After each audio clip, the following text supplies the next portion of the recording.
नमस्कार मेरे प्यारे भाइयों, मैं हूं अनुज और आप सुन रहे हैं हॉरर कहानी, वो भी मेरी जुबानी।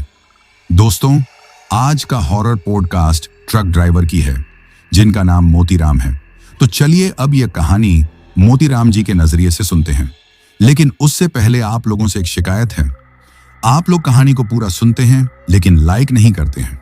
इस बार मैंने आप लोगों से बहुत उम्मीद लगाई है कि आप लोग इस बार वीडियो को लाइक भी करेंगे और चैनल को सब्सक्राइब करके अपना सपोर्ट जरूर दिखाएंगे। और अगर आप लोग चाहते हैं कि आपका नाम वीडियो में लिया जाए तो कमेंट में अपना नाम और अपने शहर का नाम जरूर लिखें। तो अब ज्यादा समय नहीं लेते हैं, चलिए कहानी की शुरुआत करते हैं। दोस्तों, मेरा नाम मोतीराम है। पेशे से ट्रक ड्राइवर हूं। पिछले 17 साल से सड़कों पर हूं। जितना वक्त मैंने अपने घर के 4 दीवारों के बीच नहीं बिताया, उससे ज्यादा वक्त इस ट्रक की केबिन में, हाईवे की लंबाई में और उन रास्तों के मोड़ पर बीता है जिनके बारे में लोग किताबों में भी नहीं पढ़ते। मैं उत्तर प्रदेश के इटावा जिले का रहने वाला हूं। सीधा सादा आदमी हूं, बस ड्राइविंग मेरी जिंदगी है। और उस जिंदगी का एक छोटा सा हिस्सा अब गोपी बन चुका है, मेरा खलासी। उम्र में मुझसे बहुत छोटा लेकिन जान से भी प्यारा। अभी कुछ ही महीने हुए उसे साथ लाए, लेकिन लगता है जैसे बरसों का साथ हो। बातूनी है लेकिन वफादार। चाय से लेकर ट्रक के टायर तक हर चीज में उसकी पकड़ मजबूत होती जा रही थी। इस बार हमें माल लोड हुआ था झांसी से, स्टील की रॉड्स और सीमेंट की बोरियां। डिलीवरी करनी थी हिमाचल के एक प्रोजेक्ट साइट पर। पहाड़ों का काम था, सरकारी ठेका। लोड भारी था पर रास्ता मालूम। प्लान था कि झांसी से चलकर अगले 2 दिन में चंडीगढ़ पार करेंगे और तीसरे दिन मंडी पहुंच जाएंगे। जनवरी का महीना था, सर्दी अपने जोरों पर।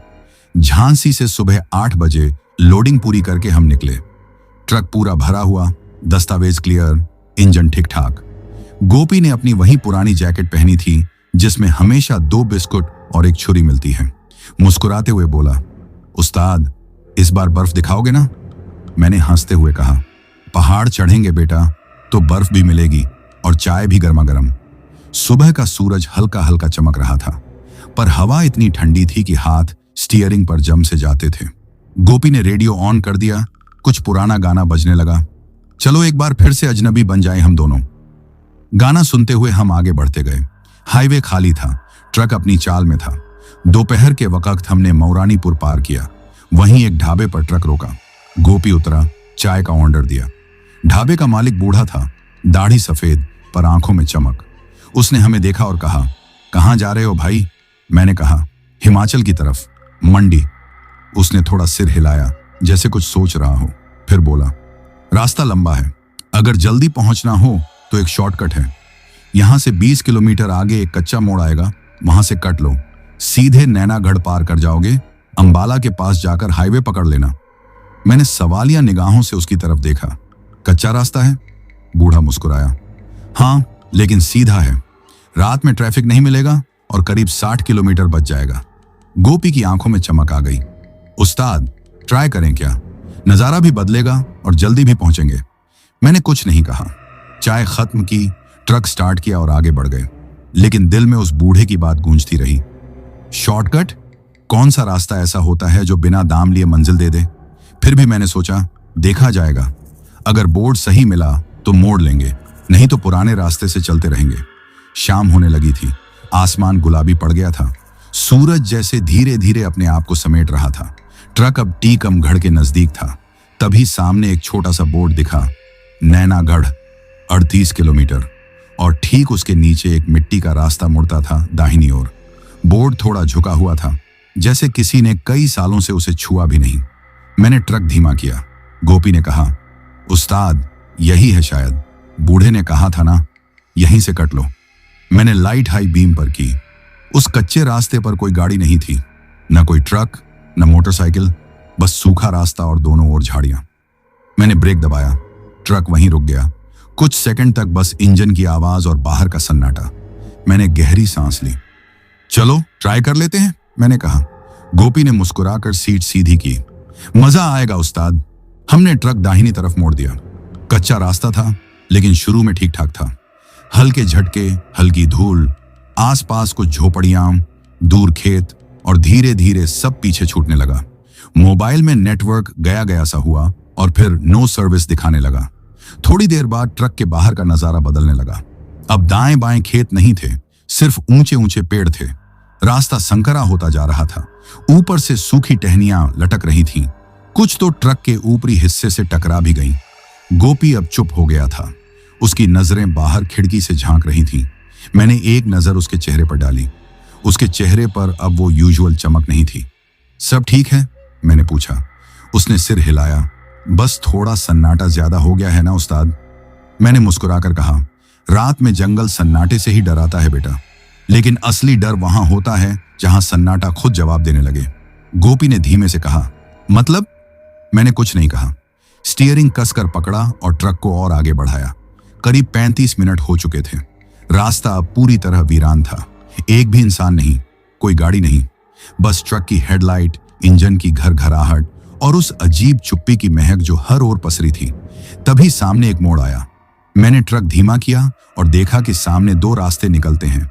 एक थोड़ा ऊंचा, पक्का लेकिन धूल भरा, दूसरा नीचे की ओर उतरता हुआ, पूरी तरह मिट्टी से भरा।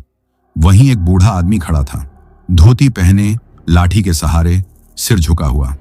मैंने ट्रक का शीशा नीचे किया और पूछा, बाबा, अंबाला वाला रास्ता कौन सा है? उसने लाठी से नीचे वाले रास्ते की तरफ इशारा किया। कुछ बोला नहीं, सिर धीरे से हिलाया। मैंने एक बार फिर गोपी की तरफ देखा। बूढ़े झूठ नहीं बोलते उस्ताद, उसने धीमे से कहा। मैंने गियर डाला और ट्रक को नीचे वाले रास्ते पर मोड़ दिया। लेकिन मैं नहीं जानता था कि उस मोड़ के बाद जो रास्ता था वह रास्ता नहीं, एक भूल थी। रास्ता शुरू में ठीक लग रहा था, हल्की मिट्टी, कुछ छोटे छोटे गड्ढे, लेकिन ट्रक आराम से चल रहा था। दाएं बाएं अब सिर्फ पेड़ थे, लंबे, सीधे और एक जैसे, जैसे किसी ने लाइन में खड़े कर दिए हों। ऊपर से टहनियां आपस में मिलकर छत जैसा घना आवरण बना रही थीं। सूरज की रोशनी अब बिल्कुल नहीं दिखती थी। ऐसा लग रहा था जैसे हम किसी सुरंग में घुस गए हों, लेकिन वो सुरंग मिट्टी की नहीं, पत्तों और सन्नाटे की बनी थी। गोपी अब कुछ ज्यादा ही चुप हो गया था। उसका हंसमुख चेहरा अब खिड़की से बाहर झांकता हुआ कुछ ढूंढने जैसा लग रहा था। ट्रक की हेडलाइट जल रही थी, लेकिन उसकी रोशनी भी इस घनेपन में जैसे घबरा कर लौट आ रही थी। चारों ओर एक ऐसा सन्नाटा था जिसमें ट्रक की घरघराहट भी भारी लगने लगी थी। गोपी, मैंने धीरे से पूछा, कितनी देर हो गई होगी? उसने मोबाइल उठाया लेकिन चेहरा बिगाड़ लिया। नेटवर्क गायब, टाइम भी नहीं दिखा रहा। घड़ी आपके पास है? मैंने घड़ी देखी, 4:38 शाम, पर समझ नहीं आया कि यह सही वक्त है या घड़ी अटक गई है। रास्ता अब और खराब होने लगा था। मिट्टी गीली थी। एक दो बार ट्रक के टायर ऐसे फंसे जैसे कीचड़ में धंस रहे हों। मैंने स्पीड घटा दी। ट्रक धीरे धीरे सरक रहा था। पेड़ों का घेरा और घना हो चुका था। अब दोनों तरफ झाड़ियां इतनी करीब आ गई थीं कि ट्रक से टकरा रही थी। गोपी अचानक बोला, उस्ताद, पीछे से कोई आवाज आई? मैंने कुछ नहीं कहा, बस ट्रक चलाता रहा। सुनिए ना, जैसे किसी ने झाड़ियों में कुछ फेंका हो।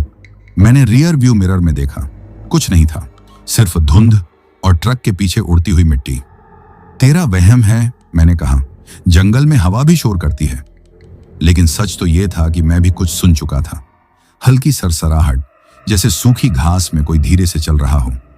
मैंने ट्रक की लाइट हाई बीम पर कर दी, लेकिन सामने बस कोहरा और वहीं पेड़ों की कतारें। कुछ मिनट और बीते। अब रास्ता थोड़ा चढ़ाई पर था। ट्रक खींचता हुआ ऊपर चढ़ रहा था। तभी ट्रक अचानक हिचक गया। क्या हुआ उस्ताद? गोपी चौंक गया। मैंने गियर चेंज किया, एक्सेलरेटर दबाया, लेकिन ट्रक जैसे पीछे से किसी ने पकड़ लिया हो। इंजन गरज रहा था, लेकिन गाड़ी रुक रुक कर सरक रही थी। उतरो, मैंने कहा। गोपी झट से नीचे उतरा और ट्रक की पिछली तरफ चला गया। मैं भी धीरे धीरे उतरा। जूते जमीन पर रखते ही एक अजीब सी नरमी महसूस हुई। नीचे की मिट्टी गीली थी, लेकिन यह गीलापन सादा पानी का नहीं था, जैसे मिट्टी में कुछ और मिला हो, कुछ चिपचिपा, गाढ़ा। गोपी बोला, उस्ताद, टायर थोड़े अंदर धंस गए हैं। मैंने पास झुककर देखा। सच में टायर आधे से ज्यादा कीचड़ में धंसे हुए थे, लेकिन उस कीचड़ का रंग वो काला था। एक अजीब सी गंध भी आ रही थी, जैसे कुछ सड़ा हुआ, पुराना, लेकिन अभी तक पूरी तरह खत्म नहीं हुआ। हम दोनों ट्रक में वापस चढ़ गए। मैंने ट्रक स्टार्ट किया। इंजन गरजा, पर ट्रक हिला भी नहीं। फंस गए हैं शायद, गोपी बोला। मैंने एक गहरी सांस ली और कहा, रुक, मैं नीचे कुछ लकड़ियां डालता हूं। जैसे ही मैं फिर से नीचे उतरने वाला था, ट्रक की छत पर थक की एक आवाज आई। जैसे किसी ने ऊपर से कुछ फेंका हो। गोपी कांप गया। उस्ताद, ऊपर कुछ है। मैंने खिड़की से सिर बाहर निकाला और ऊपर देखा। पेड़ों की टहनियां एकदम स्थिर थीं, कोई हलचल नहीं, हवा भी नहीं चल रही थी। शायद कोई फल गिरा हो, मैंने कहा, लेकिन मेरे गले से आवाज भारी होकर निकली। गोपी अब साफ डर चुका था। उसकी आंखों में सवाल थे, लेकिन वो मुझसे पूछ नहीं रहा था। मैंने फिर कोशिश की। इस बार ट्रक धीरे धीरे हिला और एक झटके में निकल पड़ा। चलो, मैंने कहा, बैठे मत रहो, रेडियो ऑन करो। गोपी ने रेडियो चालू किया, लेकिन उसमें बस भू भू जैसी बेसुरी आवाजें थीं। एक भी चैनल नहीं चल रहा था। हम कुछ किलोमीटर और चले। अब अंधेरा घना हो चुका था। ट्रक की हेडलाइट्स भी अब किसी पुरानी टार्च जैसी लग रही थीं। फिर एक मोड़ आया और हमने देखा कि सामने वही टूटा हुआ लोहे का बोर्ड फिर से खड़ा है। मैंने ब्रेक मारा। गोपी भी देख रहा था। उस्ताद, ये तो... मैंने गर्दन हिलाई। हम यहां पहले भी आ चुके हैं। बोर्ड पर कुछ लिखा था, लेकिन उस पर धूल जमी थी। मैंने नीचे उतरकर उंगली से उसे साफ किया। सावधानी, अज्ञात वन क्षेत्र, रात में प्रवेश न करें। गोपी बोला। हम घूम रहे हैं उस्ताद, हम घूम रहे हैं। मैंने चारों तरफ देखा। पेड़ वैसे ही, रास्ता वैसा ही, झाड़ियां वैसी ही, पर अब हर चीज एक जैसी नहीं लग रही थी, बल्कि वही लग रही थी जैसे हमने इन सब को पहले ही देख लिया हो। हमने वापस ट्रक मोड़ा। इस बार हमने पीछे की ओर चलने का फैसला किया। 10 मिनट, 15 मिनट, 20 मिनट, फिर सामने वही टूटा हुआ बोर्ड। गोपी की आंखों से आंसू निकल पड़े। हम बाहर नहीं निकल सकते क्या उस्ताद? ये कैसा रास्ता है? मैंने उसकी तरफ देखा। उसके चेहरे पर अब डर नहीं, गहराई थी, जैसे वो कोई भारी सपना देख रहा हो। मैंने गियर न्यूट्रल किया, इंजन ऑन रखा और कहा, गोपी, लगता है अब ये रास्ता हमें नहीं, हम इस रास्ते के हो गए हैं। हम ट्रक के अंदर बैठे थे। इंजन चालू था, लेकिन ट्रक अपनी जगह पर स्थिर। बाहर की हवा में ठंड से ज्यादा कुछ और था, कुछ ऐसा जो हमारी सांसों तक में घुस रहा था। अंदर लाइट धीमी थी और गोपी की आंखें बार बार खिड़की के बाहर देख रही थीं, जैसे उसे कुछ दिखाई दे रहा हो, पर शब्द नहीं मिल रहे हों। गोपी, मैंने धीरे से पूछा। वो चौंका, जैसे किसी गहरी सोच से बाहर निकला हो। उस्ताद, मुझे लगता है कोई है वहां। उसने ट्रक के बाईं ओर इशारा किया, जहां झाड़ियां थीं। मैं उधर देखता रहा।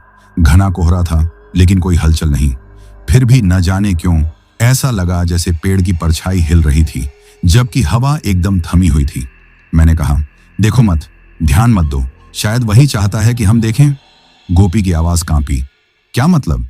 मतलब ये बेटा कि कुछ डर तभी तक डर है जब तक उसे देखा ना जाए। जैसे ही तुम उसकी तरफ देखो, वो हकीकत बनने लगता है।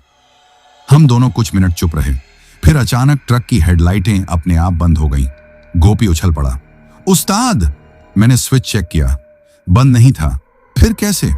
मैंने दोबारा हेडलाइट चालू की, जल गई, लेकिन अब वो रोशनी पहले जैसी साफ नहीं थी। उसमें एक अजीब सी नीली झलक थी, जैसे किसी ने ट्रक के सामने नीला कांच टांग दिया हो। मैंने ट्रक को गियर में डाला और धीरे धीरे आगे बढ़ाया। हम उसी पुराने मोड़ की ओर बढ़ रहे थे। मोड़ वहीं था, पर उसकी बाईं ओर अब एक बड़ा सा पेड़ दिख रहा था, जो हमें पहले नहीं दिखा था। पेड़ की जड़ें बाहर तक निकली थीं और सबसे ऊपर एक छोटी सी आकृति बैठी थी। गोपी की सांसें अटक गईं। उस्ताद, वो क्या है? मैंने देखा। वो आकृति इंसानी थी, लेकिन आकार में बहुत छोटी, शायद किसी बच्चे जैसी।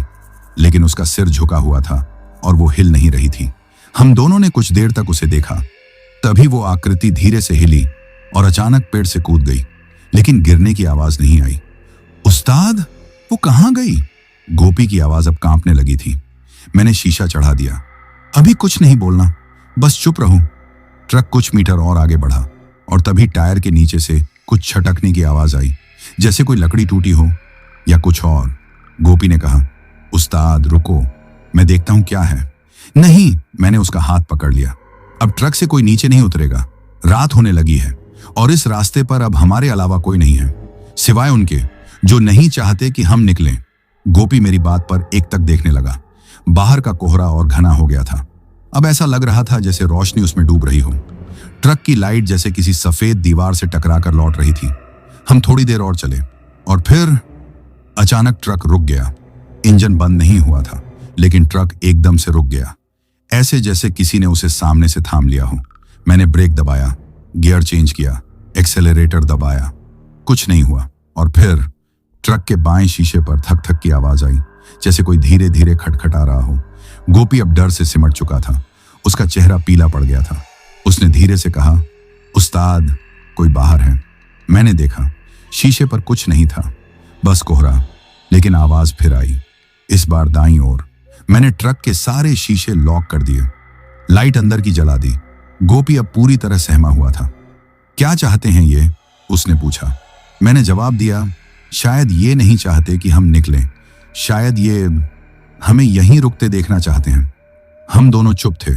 तभी रेडियो, जो अब तक बंद पड़ा था, अपने आप चालू हो गया। उसमें से एक धीमा सा फुसफुसाता स्वर निकल रहा था, जैसे कोई बहुत पुराना रिकॉर्ड जिसमें कोई कुछ बड़बड़ा रहा हो। गोपी ने रेडियो बंद करने की कोशिश की, लेकिन बटन काम नहीं कर रहा था।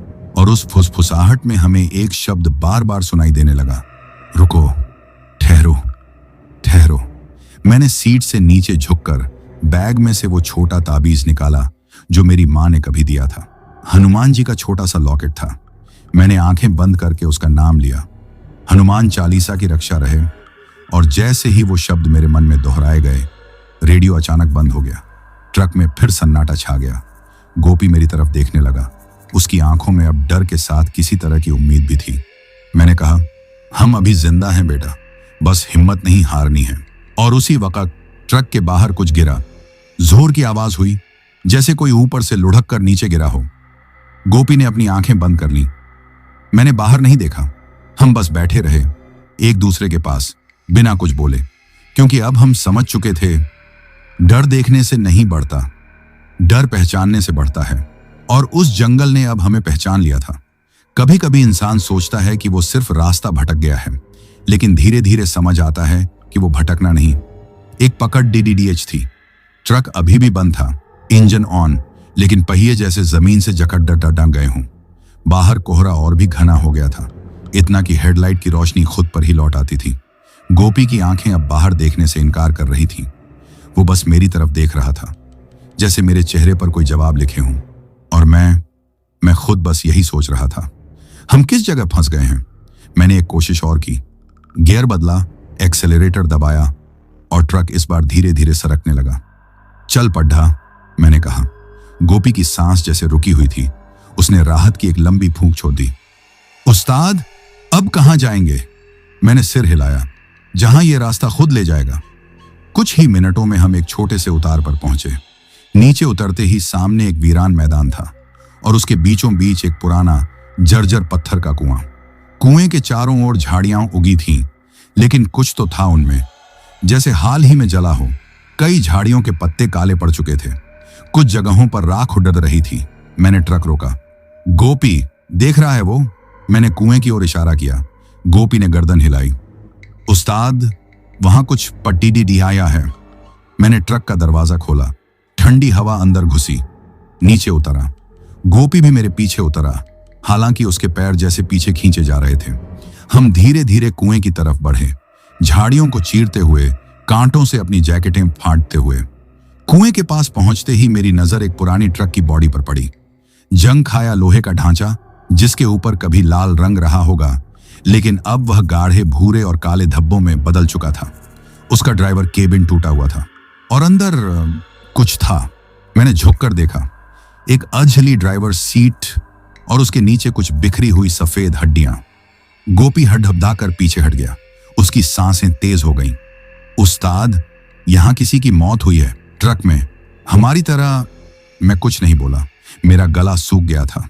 हथेलियां पसीने से गीली हो रही थीं, जबकि बाहर की हवा बर्फ जैसी थी।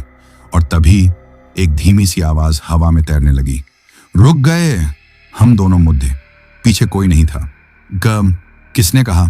गोपी की आवाज कांप रही थी। कोई जवाब नहीं आया, सिर्फ वही पुरानी सरसराहट, जैसे झाड़ियों के अंदर कोई धीरे धीरे सरक रहा हो, जैसे वो हमें देख रहा हो और हंस रहा हो। उस्ताद, वापस चलते हैं, ये जगह सही नहीं है। मैंने उसकी बात मानी। हम वापस मुद्दे, लेकिन जैसे ही लौटे, रास्ता जिससे हम आए थे गायब था। हमने चारों ओर देखा, सिर्फ कांटेदार झाड़ियां, वही कुआं, वही मैदान, पर ऊपर की सड़क का कोई निशान नहीं। उस्ताद, गोपी अब डर से मेरी बांह पकड़ धर चुका था। ये कैसे हो सकता है? हम तो इसी से आए थे। अब कहाँ गया रास्ता? मैंने कुछ नहीं कहा, बस कुएं की ओर देखा और तभी सामने एक लकड़ी का टूटा गेट दिखाई दिया, झाड़ियों के बीच से। गेट टेढ़ा मेढ़ा, उसकी दीवारें नहीं थीं, लेकिन ऊपर एक छोटा सा लैंप लटक रहा था जिसकी आग अब भी जल रही थी, बहुत धीमी, बहुत पीली, और गेट के ऊपर लिखा था ठहराव। गोपी ने थूक निकला। ये जगह नाम से ही डरावनी है। मैंने कहा, नाम जितना भी डरावना हो, जब जगह की शक्ल उससे ज्यादा डरावनी हो जाए तब नाम पर ध्यान नहीं देते। हम दोनों ने गेट पार किया। भीतर एक संकरी सी पगडंडी थी जो बाईं ओर मुद्दती थी। दाईं ओर सिर्फ पेड़, सूखा मैदान और वहां जले हुए लकड़ियों के टुकड़े बिखरे थे। ऐसा लग रहा था जैसे किसी ने कुछ जलाया हो, पर क्या, ये समझना मुश्किल था। हम उस पगडंडी पर बढ़ते गए। हर कदम पर कुछ न कुछ आवाजें हमारे पैरों के नीचे से निकलती थीं। पत्तों का चटकना, लकड़ी का टूटना, झाड़ियों में सरसराहट। फिर दूर कोहरे में हमें एक आकृति दिखी, वही बूढ़ा आदमी, धोती, लाठी, लेकिन इस बार उसका चेहरा बहुत पास था और उसकी आंखें बंद थीं। उस्ताद, ये वही है ना? गोपी की आवाज कांप रही थी। मैंने धीरे से कहा, अब की बार इससे बात करनी होगी। हम धीरे धीरे उसके पास पहुंचे। वह आदमी एकदम स्थिर खड़ा था, जैसे जानता हो कि हम आने वाले हैं। मैंने उससे पूछा, बाबा, ये जगह क्या है? वो कुछ नहीं बोला। मैंने दोबारा पूछा, ये ठहराव क्या है? हम यहां क्यों फंस गए हैं? तब उसकी आवाज आई, धीमी, फुसफुसाती, जैसे 100 साल पुराना रेडियो बोल रहा हो। जिसने रास्ता बदला उसे मंजिल नहीं मिलती। मैंने कुछ नहीं कहा। गोपी ने हिम्मत करके पूछा, हम यहां से बाहर कैसे जाइए? बूढ़े ने धीरे से अपनी लाठी उठाई और दाहिनी तरफ एक घने झुरमुट की ओर इशारा किया। उधर जाओ, वहां से निकल जाओगे। हमने एक दूसरे की ओर देखा। चलें उस्ताद? गोपी ने पूछा। मैंने 2 कदम बढ़ाए, फिर पलट कर देखा। बूढ़ा वहां से गायब था, गायब, जैसे वो कभी वहां था ही नहीं। गोपी की आंखें फटी की फटी रह गईं। मैंने धीमे से कहा, अब जा ही रहे हैं तो चल, आगे बढ़ते हैं। और हम झाड़ियों के उस पार, उस ओर चल पड़े जहां शायद कोई रास्ता नहीं था, लेकिन अब वही एक रास्ता था। और वहां से जो शुरू हुआ वो सिर्फ डर नहीं था, वो एक अनदेखी दुनिया का दरवाजा था जिसका नाम था। झाड़ियों के उस पार जाने के बाद हमें एक संकरा रास्ता मिला, सीधा, लेकिन इतना शांत कि हमारी सांसें भी वहां शोर करती थीं। ऊपर आसमान अब पूरी तरह धुंध से ढका हुआ था। कोई तारा, चांद, कुछ नहीं दिखता था। लाइट जलती रही, लेकिन उसका असर वैसा ही था जैसे कोहरे में हाथ फैलाकर रोशनी पकड़ने की कोशिश करना। उस्ताद, लगता है चल रहे हैं, लेकिन कहीं पहुंच नहीं रहे, गोपी ने धीरे से कहा। मैंने गियर बदला और ट्रक को धीमे धीमे बढ़ाया। मिट्टी अब उतनी कीचड़ जैसी नहीं थी, पर सड़क पूरी तरह वीरान थी। कोई मोड़ नहीं, कोई गाड़ी नहीं, कोई ढाबा नहीं। कुछ देर चलने के बाद ट्रक के दाहिनी ओर एक झोपड़ी दिखी, टूटी छत, लकड़ी की दीवारें और एक लालटेन जो हवा के बिना भी झूम रही थी। गोपी ने कहा, उस्ताद, वो क्या झोपड़ी हमने पहले भी नहीं देखी थी? मैंने कहा, हम इधर पहले नहीं आए, लेकिन मन में जैसे कोई गूंज उठी, तू झूठ बोल रहा है। मैंने ट्रक थोड़ी दूर पर रोका। न जाने क्यों उस झोपड़ी से बुलावा सा लग रहा था। रुक, मैंने कहा, देख कर आते हैं। गोपी हिचकिचाया, लेकिन साथ आया। हम दोनों ने ट्रक से उतरकर झोपड़ी की ओर कदम बढ़ाए। पैर जमीन पर ढहते थे, लेकिन आवाज नहीं होती थी, जैसे इस जगह ने आवाजों को निगलना सीख लिया हो। हम झोपड़ी के पास पहुंचे। दरवाजा खुला हुआ था। अंदर अंधेरा, लेकिन एक कोने में हल्की पीली रोशनी थी। मैंने कदम रखा। लकड़ी की जमीन पर चलते ही चटकने की आवाज आई, और उसी के साथ वो आवाज जो अब तक हमारे पीछे थी सामने आ गई। आ गए तुम? हम दोनों सिहर गए। अंधेरे से एक आकृति निकली, वही बूढ़ा, वही धोती, वही लाठी, वही चेहरे की झुर्रियां, वही बंद आंखें। गोपी पीछे हट गया। उस्ताद, ये वही है, मैंने कहा। हमने इसे पहले देखा है, रास्ते में, कुएं के पास, मोड़ पर। बूढ़े ने कोई प्रतिक्रिया नहीं दी। उसने धीरे से सिर झुकाया और बोला, तुम अब भी पूछोगे कि यह जगह क्या है? मैंने कोई जवाब नहीं दिया। उसने कहा, ठहराव नाम है इसका।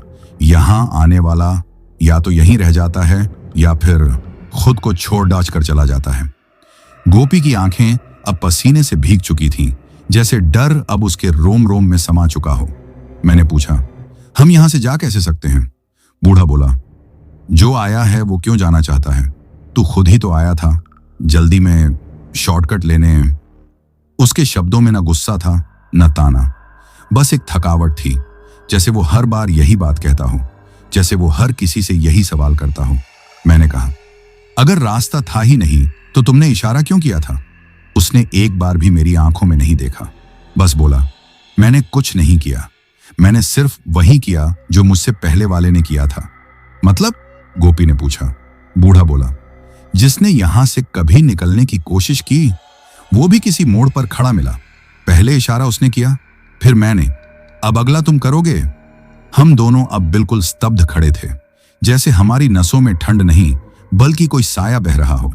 गोपी फुसफुसाया, उस्ताद, ये जगह हमें बना रही है जैसे ये बूढ़ा बना है। मैंने बूढ़े से पूछा, अगर हम नहीं बनना चाहते तो क्या कर सकते हैं? बूढ़ा कुछ देर चुप रहा, फिर बोला, हिम्मत। कैसी हिम्मत? जिसमें तुम अपने सबसे बड़े डर से आंख मिलाकर खड्डे हो सको। और तभी झोंपड़ी के बाहर की हवा बदल गई। एक तेज झोंका आया और लालटेन बुझ गई, चारों ओर अंधेरा। गोपी चीखा, उस्ताद! मैंने उसका हाथ पकड़ा। हम बाहर भागे। ट्रक की हेडलाइट अभी भी जल रही थी। हमने तेजी से दरवाजा खोला, अंदर बैठे और दरवाजा बंद किया। मैंने ट्रक स्टार्ट किया। इंजन गरजा जैसे किसी गुफा से शेर निकला हो। हमने ट्रक आगे बढ़ा दिया, लेकिन कुछ दूर जाकर सामने फिर वही बूढ़ा आदमी खड़ा था। अब की बार उसकी आंखें खुली थीं और उनमें सिर्फ एक चीज थी, अंधा खालीपन। मैंने ब्रेक नहीं लगाया। ट्रक उस ओर बढ़ता रहा। जैसे ही लाइट उसकी देह पर पड़ी, वो धुआं बनकर उड़ गया। गोपी ने मुंह ढक लिया। मैंने कहा, अब कोई रुकना नहीं है। लेकिन मन के अंदर एक बात गूंज रही थी, अब अगला तुम करोगे। उस रात हम ट्रक लेकर काफी देर तक उस धुंधली सुनसान सड़क पर चलते रहे। हर कुछ किलोमीटर बाद हमें लगता, शायद अब जंगल छूट जाएगा, शायद अब कोई गांव या लाइट दिखेगी। लेकिन हर बार पेड़ और कोहरा ही पास आते। गोपी अब कम बोल रहा था। उसकी आंखों में एक स्थायी थकावट थी और सांसों में डर का स्वाद। मेरी जेब में रखा हुआ ताबीज अब गले में टांग लिया था।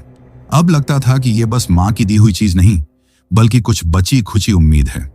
करीब आधी रात बीत चुकी थी। ट्रक का फ्यूल आधा रह गया था और तभी हमें सामने कुछ दिखा। एक पुराना मिट्टी का घर, बिल्कुल अकेला। छत पर सूखी घास, दीवारों पर फटी हुई लिपाई, दरवाजा लकड़ी का जिसके पल्ले हवा से हिल रहे थे, लेकिन हवा चल नहीं रही थी। गोपी ने फुसफुसाकर कहा, उस्ताद, लगता है कोई यहां रहता है। मैंने ट्रक रोका। या रहा करता था, मैंने जवाब दिया। हम दोनों ट्रक से उतरे। धरती सर्द थी, जैसे धातु छूली हो। घर की ओर बढ़ते हुए मुझे ऐसा लगा कि जमीन कुछ कह रही है, लेकिन आवाज इतनी धीमी थी कि शब्द बन ही नहीं रहे थे। हमने दरवाजा धीरे से धकेला। किर्र की आवाज के साथ वो खुला। अंदर घुप अंधेरा। गोपी ने मोबाइल निकाला, लेकिन स्क्रीन ब्लैक थी। कोई बैटरी इंडिकेटर नहीं, कुछ नहीं। मैंने जेब से लाइटर निकाला। एक बार, दो बार, तीसरी बार में आग जल उठी। उस हल्की सी लौ में जो दिखाई दिया, उसने हमारी रीढ़ में ठंड घुसा दी। दीवारों पर पुरानी तस्वीरें टंगी थीं। कई फोटो फटी हुई थीं, कुछ को धुंध ने निगल लिया था, लेकिन एक कोने में एक तस्वीर थी और उस पर साफ लिखा था, मोतीराम, गोपी, 2022। हम दोनों वहीं जम गए। मैंने कहा, ये फोटो। गोपी बोल नहीं पाया। उसका गला सूख चुका था। किसने खींची होगी ये? कब? मैंने कहा। गोपी ने धीरे से तस्वीर के नीचे उंगली फेरी। उसमें हमारी शक्लें थीं, ट्रक के सामने खड़े। वही ट्रक, वही नंबर प्लेट, लेकिन वो तस्वीर पुरानी हो चुकी थी। धूप से जली, किनारों से मुड़ी, जैसे बरसों पुरानी हो। कमरे में दो कुर्सियां थीं। एक कोना था जहां हनुमान जी की टूटी मूर्ति रखी थी। मूर्ति के सामने जली हुई अगरबत्ती का टुकड़ा अब भी सुलग रहा था। कोई यहां था उस्ताद? गोपी बोला। मैंने कहा, या हम ही थे। गोपी ने मेरी तरफ देखा। उसके चेहरे पर अब डर नहीं था, बस एक खालीपन, जैसे उसने कुछ मान लिया हो। हम कमरे के अंदर गए। फर्श पर एक पुराना रेडियो पड़ा था, टूटा हुआ, तार निकला हुआ, लेकिन जैसे अभी तक उसमें कुछ बचा हो। मैंने उसे छूने की कोशिश की, लेकिन गोपी ने मेरा हाथ पकड़ लिया। मत छुओ उस्ताद, ये चीजें अब हमारी नहीं हैं। मैंने सिर हिलाया। कमरे के कोने में एक लकड़ी की अलमारी थी, उसमें एक पुरानी डायरी पड़ी थी। मैंने उसे उठाया, पहला पन्ना खोला। लिखा था, ठहराव एक जगह नहीं, एक समय है। जो एक बार इसमें घुस गया, उसका बीता हुआ और आने वाला सब एक साथ हो जाता है। दूसरे पन्ने पर लिखा था, आज मैंने गोपी को खो दिया। वो गया उस ओर जहां मैं जाने की हिम्मत नहीं कर सका। अब मैं ही रह गया हूं इस घर में, इस ठहराव में। उसके नीचे नाम था मोतीराम। मेरे हाथ से डायरी गिर गई। गोपी कांपते हुए बोला, उस्ताद, ये आप ही ने लिखा है? मैं कुछ नहीं बोला। मेरी हथेलियां कांपने लगी थी। तभी कमरे के दूसरे कोने से दरवाजा अपने आप खुला। उसके अंदर एक और कमरा था, एकदम अंधेरा, और उस अंधेरे के अंदर कोई था। मैंने हल्की आवाज में पूछा, कौन है? कोई जवाब नहीं आया, लेकिन कमरे की मिट्टी से जैसे कदमों की आवाज बाहर आने लगी, धीरे धीरे घिसटती हुई। गोपी अब मुझसे चिपक चुका था। कमरे के दरवाजे से एक परछाई निकली। उसकी ऊंचाई सामान्य इंसान जैसी थी, लेकिन चेहरा जैसे किसी ने राख से बना दिया हो। वो परछाई कुछ कदम हमारे करीब आई और अचानक वहीं रुक गई। फिर उसने कहा, यह घर है, लेकिन अब तुम्हारा नहीं है। हम दोनों चुप। तुम जिस चीज से भाग रहे थे वो अब तुम्हारे साथ चल रही है। परछाई ने फिर कहा। मैंने हिम्मत करके जेब से ताबीज निकाला, उसके सामने उठाया और कहा, हम सिर्फ रास्ता भटके हैं, हम तुम्हारे नहीं हैं। परछाई हिली नहीं, पर उसकी आवाज बदल गई। कौन कहता है कि तुम मेरे नहीं हो? जब तुमने ही शॉर्टकट लिया था, जब तुमने ही रास्ता चुना था, तब तुमने ही मुझे बुलाया था। और उस पल में मेरे कानों में एक पुरानी गूंज फिर से आई, अब अगला तुम करोगे। मैंने गोपी का हाथ पकड़ा। हम कमरे से भागे, दरवाजा पार किया, ट्रक की तरफ भागे। पीछे से कोई आवाज नहीं आई, लेकिन जब हम ट्रक के पास पहुंचे, ट्रक अब वैसा नहीं रहा। उसकी बॉडी जंग खाई हुई थी, सीटें फटी हुई, कान धुंधले और बोनट पर जली हुई राख जमी थी। गोपी बोला, उस्ताद, ये हमारा ट्रक नहीं। मैंने दरवाजा खोला। सीट के नीचे वही डायरी रखी थी। उसी के पहले पन्ने पर अब लिखा था, फिर से शुरू। उस रात ट्रक के सामने खड़े हम दोनों को ऐसा लग रहा था जैसे कोई पुरानी तस्वीर के अंदर खड़े हों। वही ट्रक, पर अब उसमें हमारी गंध नहीं रही थी। उसका रंग बदल चुका था, शीशे टूटे हुए और हर कोना जैसे किसी ने खुरच कर छीन लिया हो। गोपी ने धीरे से कहा, उस्ताद, कहीं हम मर तो नहीं गए? मैंने उसे देखा। उसके चेहरे पर जो सवाल था वो मेरे मन में भी सुबह से कई बार आ चुका था, लेकिन अब तक मैंने उसे नाम नहीं दिया था। हम मरे नहीं हैं, मैंने कहा, पर जहां फंसे हैं वो दुनिया जिंदा नहीं लगती। मैंने ट्रक स्टार्ट किया। इंजन गुर्राया, लेकिन वो आवाज किसी बीमार जानवर जैसी थी। फिर भी ट्रक चल पड़ा। हमने वहीं से निकलने की कोशिश की, लेकिन कुछ ही दूरी पर एक चौराहा आया और वहां खड़ा था वही बूढ़ा आदमी जो हर बार हमें रास्ता दिखाता था। पर इस बार वो अकेला नहीं था। उसके बगल में एक और आकृति खड़ी थी, लंबी, काली, चेहरा ढका हुआ। गोपी की सांस रुक गई। उस्ताद, अब ये कौन है? मैंने ट्रक रोका। वो दोनों वहीं खड़े थे, एक ही जगह, एक ही मुद्रा, जैसे हमारा इंतजार कर रहे हों। मैंने खिड़की से बाहर झांका, आवाज दी, कौन हो तुम लोग? बूढ़ा आगे आया। इस बार उसकी आंखें खुली थीं और उनमें वो अंधेरा था जो दिन के उजाले को भी निगल सके। उसने कहा, अब समय है देखने का। क्या? मैंने पूछा। उसने पास खड़े उस काले साए की ओर इशारा किया। इसका चेहरा। काले साए ने धीरे धीरे सिर उठाया, फिर हाथ बढ़ाकर अपने चेहरे से नकाब हटाया, और जो चेहरा दिखाई दिया वो मेरा था। मैं वहीं सन्न रह गया। गोपी की चीख निकली, उस्ताद, ये क्या है? सामने खड़ा वो साया मेरी ही शक्ल में, मेरी ही आंखों से हमें देख रहा था, लेकिन उसकी आंखों में कोई पुतलियां नहीं थी, बस काली गहराई थी, जैसे भीतर कुछ नहीं, बस शून्य था। उस साए ने मुंह खोला और वही आवाज निकली, मैं वही हूं जिसे तुमने रास्ते में पीछे छोड़ रच दिया था। क्या मतलब? मैंने कांपती आवाज में पूछा। उसने कहा, मैं वही हिस्सा हूं जो हर बार डर गया था, हर बार शॉर्टकट चुना, हर बार भागा। अब मैं वापस लेने आया हूं जो मेरा है, तुम। गोपी चीखते हुए ट्रक से उतर गया। उस्ताद, चलो यहां से, ये सब पागल कर देगा। मैंने गियर बदला, एक्सेलरेटर दबाया। ट्रक उछला और सामने बढ़ गया, लेकिन जैसे ही हम उस साए को पार करने लगे, वो हवा बनकर अंदर घुस गया। ट्रक के भीतर मैंने महसूस किया जैसे मेरे कंधों पर कोई बोझ गिरा हो। सांस भारी हो गई, हाथ कांपने लगे और आंखों के आगे अंधेरा छा गया। उस्ताद, उस्ताद! गोपी की चीख अब मेरी चेतना से बाहर थी। मैंने जैसे तैसे ट्रक किनारे किया और ब्रेक मारा। ट्रक झटका खाकर रुका। मैं हांफता हुआ सीट से उतरा। गोपी अब मेरे सामने खड़ा था, डर और घबराहट से भरा। उस्ताद, वो अंदर घुस गया था, आपने देखा? मैंने सिर हिलाया। वो मैं था, गोपी। क्या? वो हिस्सा जो मैं नहीं देखना चाहता था, जो हर बार मुझसे पीछे रह जाता था, वही अब सामने आ गया है। गोपी ने मेरा कंधा पकड़ा। तो क्या हम इससे बाहर नहीं निकल सकते? मैंने जेब से ताबीज निकाला, अपनी दोनों हथेलियों के बीच दबाया और कहा, अगर डर मेरे अंदर है तो हिम्मत भी यही है। मैंने आंखें बंद की, हनुमान चालीसा मन में गुनगुनाई और उसी वक्त एक झोंका आया, तेज गरम जैसे हवा नहीं, आग का लहर। ट्रक का रेडियो अपने आप चालू हो गया। फिर उसी बड़बड़ाहट भरी आवाज में कुछ सुनाई दिया, अगर बचना है तो लौटना नहीं। क्या मतलब है इसका उस्ताद? गोपी ने पूछा। मैंने कहा, मतलब ये कि जो हम पीछे छोड़ दिया चाहे हैं, अब उस ओर देखना भी मना है। हमने ट्रक स्टार्ट किया।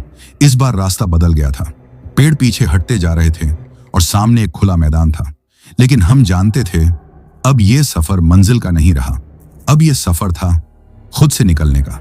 और जो अंदर घुस चुका था वो हर बार सामने आएगा, एक नए चेहरे में, एक नए मोड़ पर।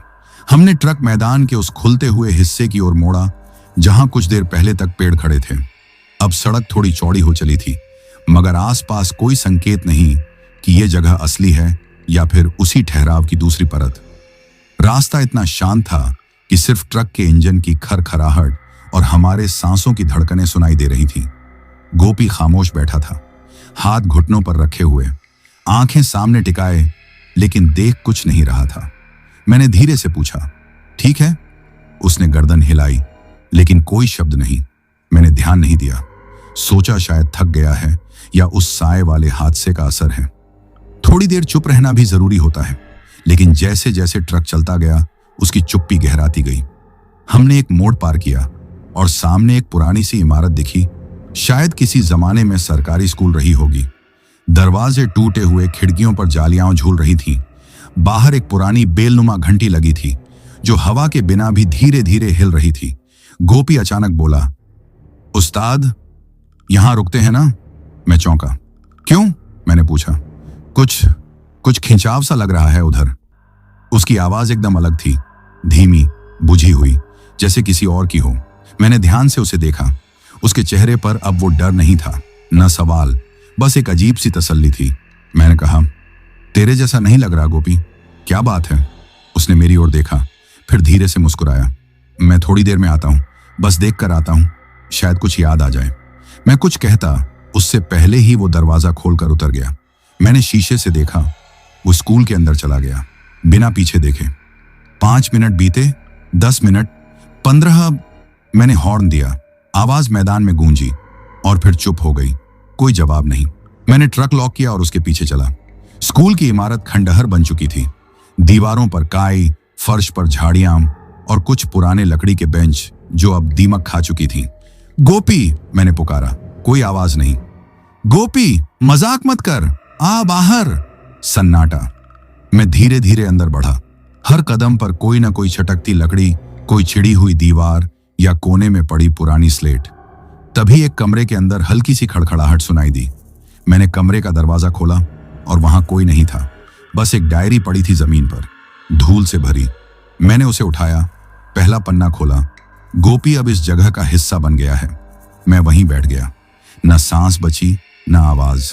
पन्ने पलटे, हर पन्ने पर कुछ वाक्य जैसे किसी और की जुबान से निकले हों, पर लिखावट मेरे जैसी थी। जो डरता है वो यहीं रह जाता है। गोपी ने रास्ता मांगा था, ठहराव ने उसे घर दे दिया। अब तुम अकेले हो मोतीराम। मैंने दीवार पर निगाह डाली, वहां एक पुरानी फोटो टंगी थी जिसमें मैं था और गोपी, लेकिन हमारे पीछे खड़ा था वही साया। अब की बार उसकी आंखें खुली थीं। मैं कमरे से भागा, स्कूल के बाहर दौड़ा, ट्रक तक पहुंचा, लेकिन ट्रक अब वैसा नहीं रहा था। ड्राइवर सीट खाली थी, लेकिन सामने डैशबोर्ड पर गोपी का वही पुराना लाल रुमाल रखा था, वही जो वो हर सफर में अपनी जेब में रखता था, वही जिसमें कभी हंसते हुए मूंगफली बांध लाता था। मैंने रुमाल उठाया, उसमें लिपटी थी वही डायरी जिसमें अब आखिरी पन्ने पर लिखा था, हर सफर में कोई एक पीछे रह जाता है। इस बार वो गोपी था। अगली बार कौन? मैंने ट्रक स्टार्ट किया। अब मैं अकेला था, पर उस खाली सीट पर मुझे कभी कभी उसका हाथ दिखता था, कभी उसकी आवाज आती थी, उस्ताद चाय पिएंगे क्या? लेकिन जब पलट कर देखता, वहां कुछ नहीं होता, सिर्फ ठहराव की हवा जो अब मेरी सांसों से होकर गुजरती थी। अब मैं अकेला था। ट्रक चल रहा था, पर उसका इंजन अब वैसा नहीं था, जैसे उसमें ताकत कम हो गई हो, या शायद अब उसे भी यकीन हो गया हो कि हम कहीं नहीं जा रहे। गोपी के जाने के बाद मैंने कोशिश की निकलने की, रास्ता खोजने की, लौटने की, लेकिन हर बार वही रास्ता, वही झोंपड़ी, वही टूटा कुआं, वही कोहरा, और सबसे डरावनी बात, वही बोर्ड जो हर बार एक नई जगह पर खड़ा मिल जाता था, मगर उस पर वही लिखा होता, ठहराव से बाहर जाने के लिए खुद को पीछे छोड़ना होता है। मैंने अब मान लिया था कि कुछ बदलने वाला नहीं है, जब तक मैं उस जगह तक ना पहुंच जाऊं जहां से यह सब शुरू हुआ था। उस दिन मैंने ट्रक सड़क से मोड़ा। वो वही पगडंडी थी जहां पहले झाड़ियों के बीच लकड़ी का एक टूटा सा गेट मिला था, जिस पर लिखा था ठहराव। इस बार मैंने गेट के पास ट्रक रोका, उतरा। हवा अब पहले जैसी नहीं थी। इसमें एक अजीब सी भारी गंध थी, जैसे लोहे की, पुराने खून की, राख की। मैंने ताबीज गले से निकालकर हाथ में कस लिया। डायरी अब भी मेरे पास थी, वही जिसमें अब हर पन्ने पर मेरा अपना नाम लिखा था, जैसे ये कहानी अब किसी और की नहीं रही। पगडंडी पर कदम रखते ही मुझे एहसास हुआ कि मैं अब वहां लौट रहा हूं, जहां से कुछ अधूरा छूट गया था। हर पेड़, हर झाड़ी अब मेरी तरफ ऐसे देख रहे थे जैसे पहचानते हों, जैसे कह रहे हों, आखिर आ ही गया। कुछ दूरी पर वहीं पुराना मिट्टी का घर दिखा। अब की बार उसके अंदर रोशनी थी और बाहर रखी थी गोपी की चप्पलें। मैंने धीरे से सांस ली। तेरा कोई हिस्सा अभी यहीं है, मैंने खुद से कहा। दरवाजा खोला। भीतर एक नई चीज थी, एक दर्पण। कांच पुराना था, धुंधला, किनारों पर दरारें, लेकिन उसमें कोई चेहरा नहीं दिखता था। मैंने डायरी से वो पन्ना निकाला जिसमें लिखा था, टकराव तब नहीं होता जब डर सामने हो, टकराव तब होता है जब तुम खुद ही डर बन जाओ। मैंने पन्ना जलाया और उसी पल दर्पण के भीतर से एक आकृति उभरी, काली, धुंधली, लेकिन अब चेहरा साफ था। मेरा, वही जो उस मोड़ पर मिला था, वही जो नकाब हटा चुका था। उसने कहा, तू यहां आया है खुद को हराने? मैंने सिर हिलाया। उसने कहा, तो खुद को पहचान, तेरा डर मैं नहीं हूं, तेरा डर वो है जो तू खो चुका है, जिसे तू बचा नहीं पाया। गोपी, मैंने जवाब दिया। गोपी मेरी जिम्मेदारी था, मगर अब मैं उसे खोकर डर से नहीं, सच से लड़ने आया हूं। दर्पण कांप उठा। कमरे की दीवारों से चीखें निकलने लगी। मिट्टी की जमीन दरकने लगी। मेरे पैरों के नीचे से जमीन जैसे सरक रही थी। पर मैंने हनुमान चालीसा शुरू की, धीरे धीरे, पूरे यकीन से। भूत पिशाच निकट नहीं आवे, महावीर जब नाम सुनावे। जैसे जैसे मेरे शब्द आगे बढ़े, दर्पण की दरारें फैलने लगी। साया चिल्लाया, तू खुद को मिटा देगा? मैंने जोर से कहा, तो मिटा दूंगा, पर अब तुझसे नहीं डरूंगा। और उसी पल दर्पण धमाके से फूट गया। कांच के टुकड़े हवा में उड़े। कमरे की दीवारें हिलने लगीं। रोशनी धीरे धीरे सफेद पड़ने लगी। फर्श पर पड़ी गोपी की चप्पलें गायब हो गईं। ताबीज मेरे हाथ से फिसलकर जमीन पर गिरा, लेकिन अब उसकी माला में धागा नहीं, रोशनी थी। जब मैं बाहर निकला तो पेड़ पीछे हट चुके थे। गेट अब टूटा नहीं था, साफ, नया, और उस पर अब लिखा था, जो डर से लड़ा वो बाहर गया। मैं ट्रक की ओर लौटा। गोपी वहां नहीं था, पर उसकी सीट पर एक चिट्ठी रखी थी, हाथ से लिखी हुई। उस्ताद, आपने मुझे खोया नहीं, आपने मुझे छोड़ने से मना कर दिया। मैं यहीं हूं, हर उस मोड़ पर जहां कोई शॉर्टकट लेने की सोचता है। मैंने ट्रक स्टार्ट किया। इंजन अब पहले जैसा था और सामने सड़क थी। और उस दिन मुझे लगा कि शायद मेरी मंजिल अब मिलने ही वाली है। उस रात जब मैं ट्रक लेकर उस खुले रास्ते पर आगे बढ़ा तो हवा बदली हुई लगी। पेड़ पीछे छूट गए थे, कोहरा अब कम था और आसमान में कई हफ्तों बाद पहली बार चांद दिखा था। पर दिल के अंदर एक सवाल अभी भी जिंदा था। गोपी गया कहां? क्या वो सिर्फ मेरे डर में समाया या सच में इस ठहराव का हिस्सा बन गया था? मैंने ट्रक बढ़ाया। करीब आधे घंटे चलने के बाद एक सीधी पट्टी आई, लंबी, सपाट, सुनसान, और उस सड़क के बीचों बीच वो खड़ा था। वही साया जिसका चेहरा अब पूरी तरह मेरा था, पर उसकी आंखें अब गोपी जैसी थीं। मैंने ट्रक धीमा किया। साया मुस्कुराया। आखिर पहुंच ही गया। मैं ट्रक से उतरा। क्या चाहिए तुझे? मैंने पूछा। उसने धीरे से कहा, तेरे पास जो नहीं रहा उसे वापस पाना है। मेरे भीतर से आवाज आई, गोपी। साया आगे बढ़ा और हाथ बढ़ाया। ये लो, उसने कहा। उसकी हथेली में एक छोटी सी तस्वीर थी, मैं और गोपी ट्रक के सामने, जैसे किसी आम सफर की याद। मैंने वो तस्वीर देखा। असली लग रही थी, ताजा। मैंने हाथ बढ़ाया लेने के लिए, पर तभी साया बोला, लेकिन कीमत है। मैं ठिठका। कैसी कीमत? उसने कहा, अगर गोपी वापस चाहिए तो तुझे खुद को यहीं छोड़ना होगा। तुझे मेरी जगह लेनी होगी, हर नए मुसाफिर को रास्ता दिखाने के लिए। मेरे भीतर सन्नाटा छा गया। मतलब तू बन जाएगा वो साया जो तू अब तक देखता आ रहा था। तू वही होगा जो दूसरों को शॉर्टकट दिखाएगा। तू वो ठहराव बन जाएगा जिससे तू अब तक लड़ता रहा है। मैंने एक पल के लिए सब कुछ सोचना बंद कर दिया। गोपी की हंसी, उसकी बातूनी आदतें, मूंगफली बांधने का तरीका और वो आखिरी चाय की दुकान। क्या मैं उसे वापस लाने के लिए खुद को खो सकता हूं? साया बोला, तू चाहे तो अभी हां कह दे। वो यहीं खड़ा मिलेगा तेरे साथ, जैसे कभी गया ही नहीं था। और तभी मेरे गले से हनुमान चालीसा का एक छंद फिसला। कष्ट निवारण सुख करी लीजय, राम लखन जानकी रक्षित दीजय।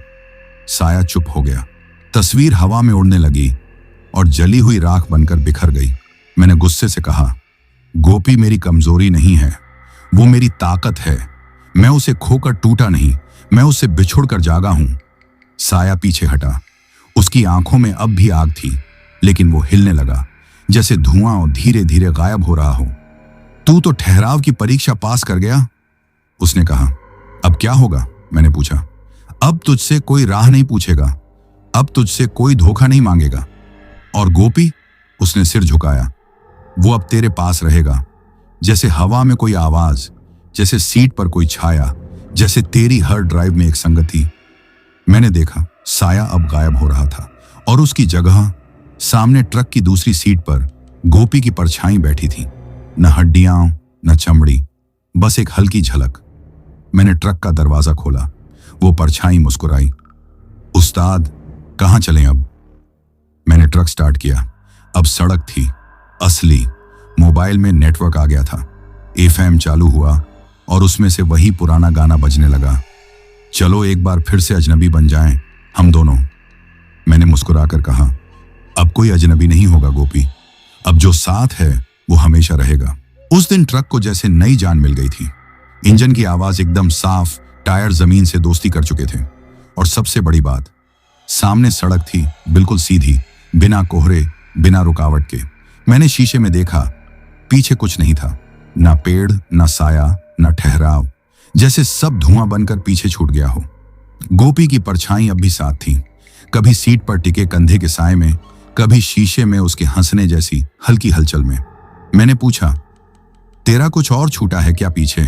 कोई जवाब नहीं, लेकिन एक हल्की हवा जो खिड़की से आई, उसमें मूंगफली की महक थी। मैंने फोन देखा, नेटवर्क था, घड़ी सही चल रही थी। सुबह के 7:36। अब चिड़चिड़ाहट नहीं, बल्कि लाइव न्यूज आ रही थी। एक पल के लिए सब सच लगा। हाईवे मिला, ट्रैफिक मिला, क्लैक्सन, ट्रकें, ढाबे, सब वापस मिल गए। मैंने एक चाय की दुकान पर ट्रक रोका, उतरकर एक लंबी सांस ली और पहली बार इतने दिनों में जमीन को ठोस महसूस किया। चाय वाला लड़का मुस्कुराया। काफी थके लग रहे हो उस्ताद, मैंने कहा। बहुत पुराना सफर था बेटा, बहुत गहरा। उसने पूछा, कहां से आ रहे हो?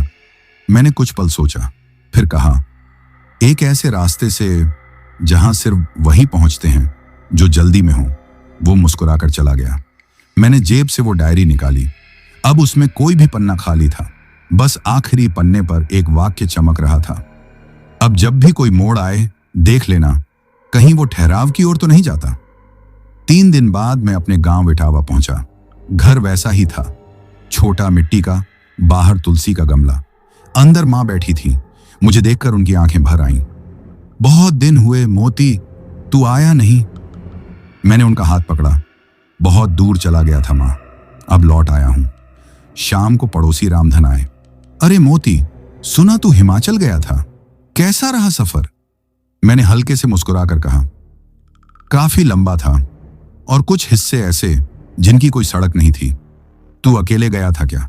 उन्होंने पूछा। मैंने कहा, नहीं, गोपी था साथ में। रामधन चौंका। गोपी? लेकिन वो तो 3 महीने पहले एक एक्सीडेंट में। अरे तूने नहीं सुना? मैं चुप हो गया। उनकी बातें धुंध में घुलने लगी। मैंने सिर झुकाया और धीरे से कहा, हाँ सुना था, शायद तभी वो मेरे साथ था। रामधन कुछ समझे नहीं, वो चले गए। मैं कमरे में लौटा, ट्रंक खोला, अंदर वही लाल रुमाल रखा था, साफ मुड़ा हुआ। उसे उठाया तो उसमें लिपटी मिली वो पुरानी डायरी। मैंने उसे खोला। अब उसमें एक नया पन्ना जुड़ चुका था जो पहले कभी नहीं था। उस पर लिखा था, ठहराव अब खत्म नहीं होता, वो अब तेरे अंदर है, तेरी आंखों में, तेरे फैसलों में। अब जब भी तू किसी मोड़ पर खड़ा होगा, तू तय करेगा कि ठहरेगा या आगे बढ़ेगा। अगली सुबह मैं फिर ट्रक पर चढ़ा। नई डिलीवरी थी, नया रास्ता। पर जब ट्रक मोड़ पर पहुंचा, वहां एक बूढ़ा आदमी खड़ा था, धोती, लाठी, शांत चेहरा। वो मेरी तरफ देखकर मुस्कुराया। मैंने ट्रक धीमा किया। उसने कहा, अगर जल्दी में हो तो दाएं से शॉर्टकट है। मैंने उसकी आंखों में देखा और फिर गियर बदला, सीधा चलता रहा बिना मुड़े। तो दोस्तों, ये कहानी यही खत्म हुई। अब जिन भाइयों ने अपना नाम वीडियो में कमेंट किया था उनका नाम लेते हैं। शहबाज खान भाई वेस्ट बंगाल से, अवनीत मानसी जानवी जालंधर पंजाब से, किरण दास जी वेस्ट बंगाल खड़गपुर से, एसके जिंदल भाई लुधियाना पंजाब से, सईद राशिद भाई दुबई से, तेजस्विनी जी ओडिशा से, फिरोज भाई पुणे से, सीमा जी बंगलौर से, गंगा शर्मा जी बेंगलोर से, शशि सक्सेना, हरिकिशन सक्सेना, अनुष्का सक्सेना, गुड्डू सक्सेना हाथरस से, वसीम भाई बिहार से, गौतम रब्बीदास भाई असम करीमगंज से, समीर भाई वाराणसी से, प्रदीप सिंह डिम्पू भाई अलीगढ़ से, आर्यन भाई बैंगलोर से, विष्णु भाई असम से, आकाश भाई चेन्नई से, पटेल जयश्री और पटेल जसवंत भाई सूरत से, मोहम्मद वसीम भाई रेउसपुर सीतापुर से, शेखर प्रताप सिंह नेगी भाई हल्द्वानी उत्तराखंड से, अमित पवार भाई बारामती महाराष्ट्र से, सोनू कुमार भाई बक्सर से, वरुण कुमार भाई झारखंड से, श्रेयम मालाकार भाई कोलकाता से, रवि बंशी भाई इंडिया से,